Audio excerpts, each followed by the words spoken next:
Vamos a volver sobre esto, frenamos un minutito porque tenemos en línea para charlar con él al presidente del Parlasur y miembro de la flamante lista de Unidad Justicialista, del Partido Justicialista a nivel nacional, el compañero Jorge Enrique Tayana. Jorge, te saludamos de acá, del piso de Incorregibles. ¿Cómo estás? Muy bien, buenas tardes a ustedes. Buenas tardes. Bueno, en principio te agradecemos muchísimo el contacto. Hace algunas semanas que estamos con intenciones de poder conversar con vos en función de algo que se terminó de cristalizar y que nosotros anticipábamos como el proceso de reunificación o de alguna manera de consolidación de la unidad del peronismo, que uno podría decir que se cristalizó de alguna manera. Quisiera escuchar qué opinás vos al respecto en el acto del Teatro Avenida el otro día con la presentación de la lista. Sí, el peronismo viene de una derrota política grande, como fue perder las elecciones nacionales, perder en muchas provincias, en algunas muy tradicionales como la provincia de Buenos Aires, y naturalmente esos procesos dejan una serie de diferencias, de visiones, de matices distintos, y muchas veces, obviamente, la fuerza política triunfante, en este caso Cambiemos, avanza, impone agenda, toma iniciativas, y la fuerza mayoritaria que habíamos sido se encuentra a la defensiva. En ese momento, creo yo, la mayor problema que se enfrenta es la dispersión, ¿no? O sea, que una derrota se transforma en un proceso de dispersión política de una fuerza, de múltiples divisiones y de incapacidad de ir sintetizando lo que pasó.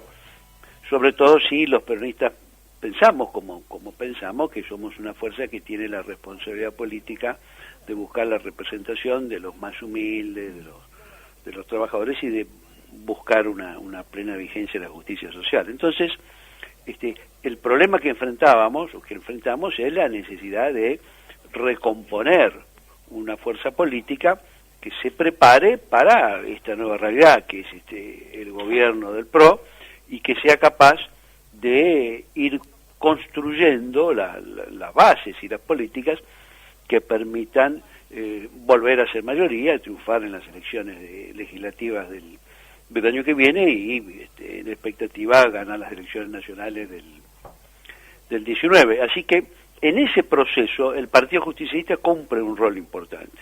Todos sabemos que los peronistas hablamos de que el peronismo es un movimiento y que por lo tanto tiene distintas formas organizativas y distintos elementos, pero el Partido Justicialista es una herramienta importante y es la tradicional herramienta electoral, y en democracia nos expresamos básicamente a través de las elecciones. Así que estaba todo vencido, las autoridades, había un plazo, se hizo un congreso en febrero y se llegó a una lista de unidad que yo entiendo que ha sido un gran esfuerzo por terminar con ese proceso de dispersión, tener una estructura normalizada en términos de la justicia electoral y con un nivel de representatividad que pueda acompañar este proceso de reconstrucción de una mayoría.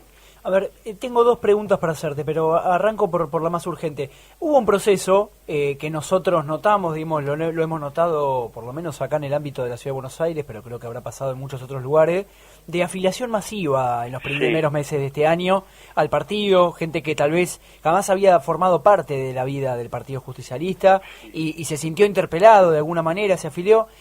Si bien se ha normalizado y hay una convocatoria abierta y hay mucha expectativa sobre esto, no se dio, digamos, la lamentada elección directa, cosa que también por declaraciones de algunos miembros, digamos, de la lista, es una cosa compleja pensar que se va a votar, digamos, que se entienda la pregunta, que 3 millones de afiliados van a votar. Ahora te pregunto con sinceridad, ¿vos pensás que puede quedar algún tipo de resquemor de aquella gente que se acercó suponiendo que podía participar y poder votar, o pensás que no es una cosa trascendente? A ver, me parece que la gente que se afilió y que tuvo la expectativa de votar es una muy buena señal. Es una muy buena señal porque es una voluntad de participar y justamente es una voluntad de contribuir a reconstruir una legitimidad en las autoridades del partido. La votación era muy compleja por razones estatutarias, por razones normativas e incluso por razones prácticas de tipo económico. O sea, sí, claro. La verdad es que si íbamos a un proceso de intentar hacer una votación con listas, lo más probable es que termináramos en una intervención judicial. Y claro. Eso era un objetivo no deseado, porque obviamente eso es sacar partido de los propios afiliados y, bueno, en fin, hacer ponerlo en una situación muy particular y muy débil desde el punto de vista político, ¿no es cierto? Ahora, yo de todas maneras creo que esa gente que se afilió con la expectativa de votar pronto y que no ha votado, de todas maneras creo que ha hecho una contribución importante, porque este proceso de lista de unidad, donde se hizo un enorme esfuerzo por buscar que los más diversos sectores estuvieran representados y la expectativa de puertas abiertas y de construir y de avanzar, creo que tiene mucho que ver con esa reacción de la gente. ¿Sí? La reacción de buena parte de los votantes del peronismo, del Frente para la Victoria, que se apoyó y que buscó afiliarse al Partido Justicialista, sí. Me parece que fue un elemento importante. Yo diría que fue inútil. Si fueron afiliaron para votar, no votaron, lo dejaron colgado. Creo que no, creo que fue una contribución política fuerte que marcó que desde la sociedad se reclamaba unidad y se reclamaba legitimidad en la fuerza política. Ahora, y en todo esto, ¿no? Digamos que se tiende a generar una interpretación de cizaña entre tal vez el sector más kirchnerista y el peronismo duro, el Partido Justicialista, el pejotismo, digamos. Sí.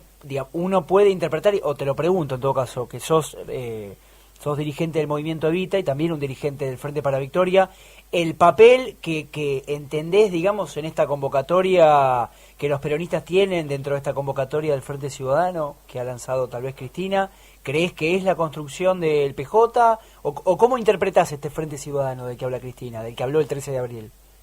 Me parece que Cristina lo que hizo Cristina es una dirigente muy importante en nuestro país, obviamente, ¿no? Y del Frente es la dirigente más notoria que tenemos y la que tiene un sector de la sociedad que claramente la sigue. Me parece que lo que ella intentó plantear es un par de cosas importantes. Uno, estamos en una nueva realidad. Esa nueva realidad implica que hay que abrirse a todos los sectores y que el elemento central para definir un campo político es aquellos que se sienten afectados por este proceso que comenzó en diciembre de manos del gobierno de Cambiemos, y que en esa construcción política que Cristina denominó Frente Ciudadano, todos los que sientan o que están perjudicados o que sienten que tienen una cosa distinta tienen que ser bienvenidos, sin sectarismo, sin cobro de facturas sobre conductas del pasado, sino mirando para adelante. A mí me parece que eso es una posición amplia que planteó ella, que hay que ver después, por supuesto, cómo se instrumenta, pero me parece que políticamente es una respuesta adecuada a la etapa. Es decir, bueno, estamos en una nueva etapa, todos aquellos que sientan que están afectados tienen que estar del mismo lado y buscar coordinarse. El rol de cada fuerza política se irá viendo. Por ejemplo, no hay duda que en esa línea estuvo el acto del 29 de abril, ¿no? Es decir, una manifestación multitudinaria, enormemente masiva, de los trabajadores en una convocatoria en la que coincidieron 5 centrales o 5 sectores de la estructura sindical, lo cual es una cosa que no pasaba hace muchísimo tiempo y muestra, creo yo, que hay espacio para una nueva visión, para una nueva perspectiva, para una nueva forma de encarar la realidad política, ¿no? ¿Qué tal? Buenas tardes, Jorge. Muchas gracias por su tiempo.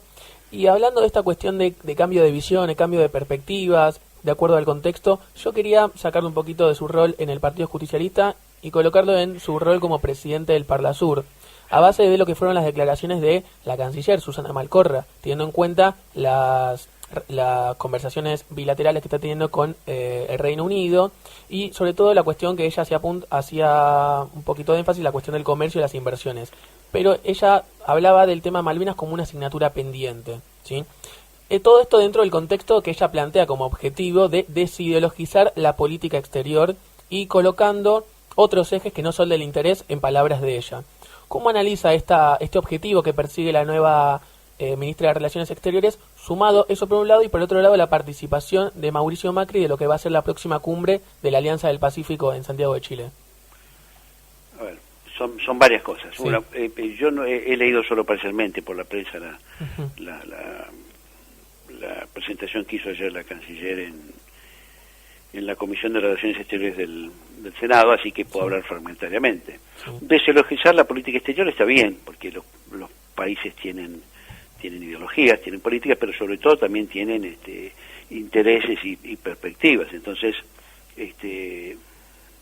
definir las relaciones solo por la afinidad que uno puede tener con cierta posición política, a veces es una forma limitada, ¿no es cierto? Sí. Así que eso no es un motivo. Yo creo que hay un destino claro, que la Argentina está en la región, y creo que pasa por el fortalecimiento estratégico del Mercosur y desde ahí una vinculación con el resto del mundo. Y bueno, eso es una visión que tiene que reafirmarse y fortalecerse, porque no son buenas épocas estas Claro, sí. ni para la región ni para la integración. En relación al Reino Unido, la Argentina ha tenido muchas incoherencias a lo largo de su historia, pero ha tenido una única coherencia, que es que desde 1833 hasta ahora ningún gobierno ni autoridad argentina aceptó la ocupación extranjera de las islas, ¿no?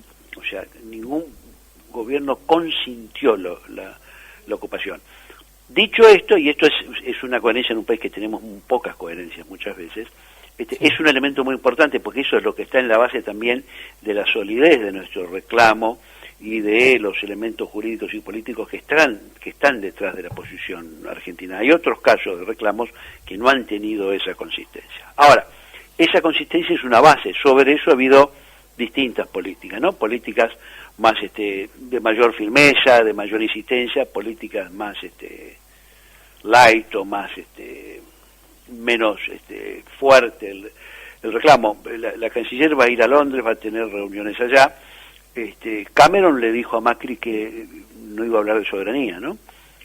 Eso creo que es lo que salió en los medios de esa reunión, que es la posición tradicional británica. Nosotros tenemos que, obviamente, buscar llevar a los británicos a la mesa de negociación para discutir la soberanía, porque ese es el mandato que ha dado en reiteradas oportunidades en Naciones Unidas, y esa es la única forma de resolver el conflicto. Así que bueno, veremos cómo se desarrolla. Ese es un tema muy firme, es un tema donde la Argentina había avanzado en estos últimos años bastante en la firmeza del reclamo y en el apoyo de la región a ese reclamo, y bueno, esperemos que el mismo se mantenga, porque el sentido de la firmeza o de la reiteración de un reclamo es ponerlo en un lugar expectable en la agenda política internacional, ¿no? O sea que el tema de la ocupación por parte de los británicos de las Islas Malvinas sea un tema que está claramente pendiente y que tiene que resolverse.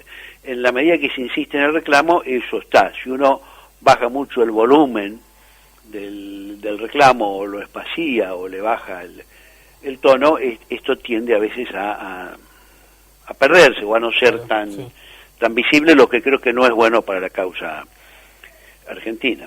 Respecto de la Alianza del Pacífico, en realidad a veces se confunden dos cosas. La Alianza del Pacífico estrictamente es una agrupación de 4 países que tienen costa en el Pacífico, que son uno de América del Norte, que es México, y 3 de América del Sur, Colombia, Perú y Chile. Estos 4 países hicieron una alianza de integración, hicieron un tratado de libre comercio entre ellos. Esos 4 países tienen a su vez tratado de libre comercio con los Estados Unidos. Ahora, la verdad es que esos 4 países tienen tratados de liberalización comercial con el Mercosur desde hace muchos años, los que se llaman los ACE, los Acuerdos de Complementación Económica. Así que en realidad todos los miembros del Mercosur tenemos, con Chile, que es un asociado histórico del Mercosur, de los primeros, de hecho es uno de los que firma incluso el protocolo de Ushuaia, democrático, etcétera.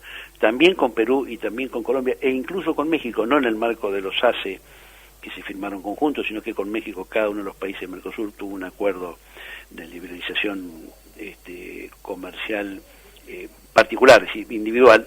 O sea, que los países del Mercosur y la Argentina tienen un relacionamiento y un cronograma de integración con los países de la Alianza del Pacífico, es hace 20 años que está eso, de mediados de los años 90. Uno puede acelerarlo, puede hacerlo más corto, puede ampliarlo. Ahora, eso, y hay un relacionamiento importante, porque más todos, salvo México, estamos en LUNASUR, todos ellos, ¿no? Claro. Los tres de los de la Alianza del Pacífico, estamos todos en la UNASUR, y México también está en la CELAC. O sea que eso no es un tema muy significativo. Está bueno, porque cuanto mayor vínculos tengamos en la región y cuanto más crezca el comercio intrarregional, es mejor. De hecho, si uno mira Chile, por ejemplo, obviamente Brasil y Argentina son dos de los mayores destinos de sus exportaciones y sobre todo de sus inversiones. Y en el caso de Chile, nosotros en general, no sé cómo terminaron las cifras el año pasado, pero en general exportamos a Chile más que Estados Unidos. O sea, fijémonos qué importancia es, o qué importante es para nosotros esa actividad, ese comercio. Dicho esto, está claro que esos países tienen, en general, por ejemplo, Chile, una estructura arancelaria muy distinta a la que tenemos en el Mercosur, por lo cual ciertos aspectos de liberalización comercial son difíciles. Por esa razón tampoco se ha integrado Chile plenamente al Mercosur. Chile tiene un arancel promedio de alrededor de 2, 3, una cosa así, y el Mercosur tenía un promedio de 11, o sea que no es fácil arreglar algunas cosas. Sí se puede avanzar en la integración. Ahora, todo esto es un tema y tiene que ver con la región. Otra cosa distinta, y que a veces me da la impresión que Cambiemos y el presidente Macri confunden, es que una cosa es la Alianza del Pacífico y otra cosa es lo que se llama el TPP, el Trans-Pacific Partnership, que es un acuerdo de una serie de países del Pacífico, donde están algunos de estos, no están los 4, Colombia no está en el TPP, pero están los otros 3, está Estados Unidos y está Canadá, son los 5 de América, y hay 7 países de Asia, entre los que se cuenta nada menos que Japón, Vietnam, Australia, Nueva Zelanda, Malasia, y estos países han hecho un acuerdo comercial muy complicado, desde mi punto de vista, muy importante, porque son como el 40% del comercio mundial, esos países, si uno los suma. Claro.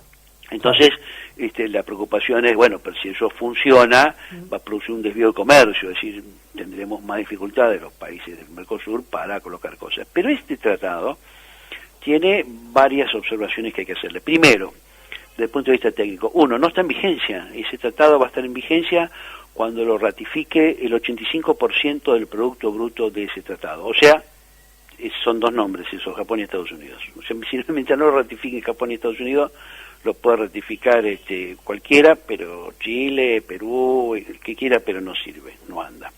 O sea que eso puede pasar un tiempo, sobre todo porque la misma Hillary Clinton, que ella en su momento auspició la puesta en marcha de las negociaciones para ese tratado, dice ahora que ella no sabe si ese tratado es beneficioso y oportuno, porque la verdad es que ese tratado tiene mucha resistencia entre los sectores sindicales y en el propio Partido Demócrata, porque entienden que se perderían muchos puestos de trabajo que irían a Asia. Entonces, por un lado es una alianza que todavía no despegó, que está en marcha. Segundo, esa alianza tiene algunos problemas muy serios para países como Argentina. Por ejemplo, tiene exigencias a nivel de los temas sí, pero no solo eso, sino los temas. Nosotros tenemos bastante buena legislación, así que eso no debiera preocuparnos, pero sí, por ejemplo, tiene temas respecto de propiedad intelectual, claro, que van mucho más arriba de lo que se llaman los acuerdos TRIPS, que son los acuerdos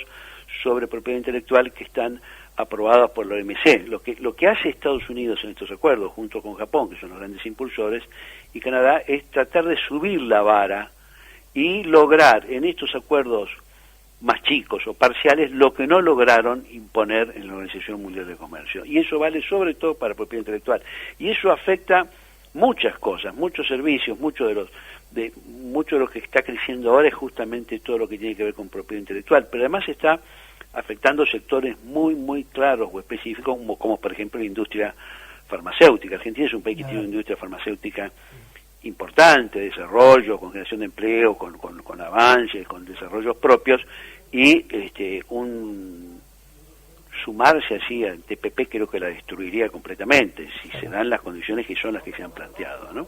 O sea que el TPP es una cosa muy complicada y no está claro que Argentina se pueda haber favorecido. Y entre otras cosas que tiene el TPP es que también terminan de barrer prácticamente con toda la importancia de la legislación y de los tribunales nacionales, ¿no? Todos estos acuerdos tienen todo eso que se habla de los tratados bilaterales de inversión y de los acuerdos para ir al CIAD, y todo eso está ultrapotenciado, es decir, prácticamente las jurisdicciones nacionales quedan muy, muy limitados. Por eso se dice, y con razón, que estos tratados afectan bastante la soberanía nacional, porque efectivamente, por ejemplo, la justicia del propio país deja de ser un elemento relevante para solucionar potenciales diferencias o controversias que pudiera haber en el marco de inversiones, etcétera, etcétera. Un punto político, este acuerdo, además el TPP, tiene un sentido político claro, que es un acuerdo en contra de China, es para aislar a China del comercio internacional. Claro. La verdad que, dado que China es nuestro segundo socio comercial, y además es un origen de inversiones importantes, es un origen de asistencia financiera, como fue el famoso swap, y además es un origen de transferencia tecnológica, ¿no? Los acuerdos para hacer la central nuclear, la tercera, ¿no?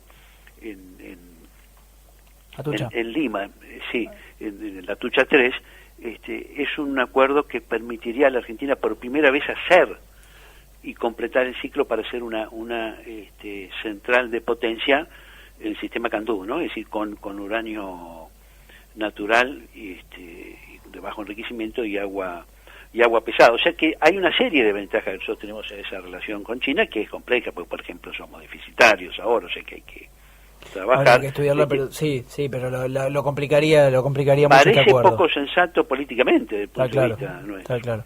Jorge, clarísimo, hemos visitado todos los tópicos y los temas, realmente te agradecemos muchísimo el contacto y la voluntad. Muchas gracias a ustedes. Saludos. Hasta luego.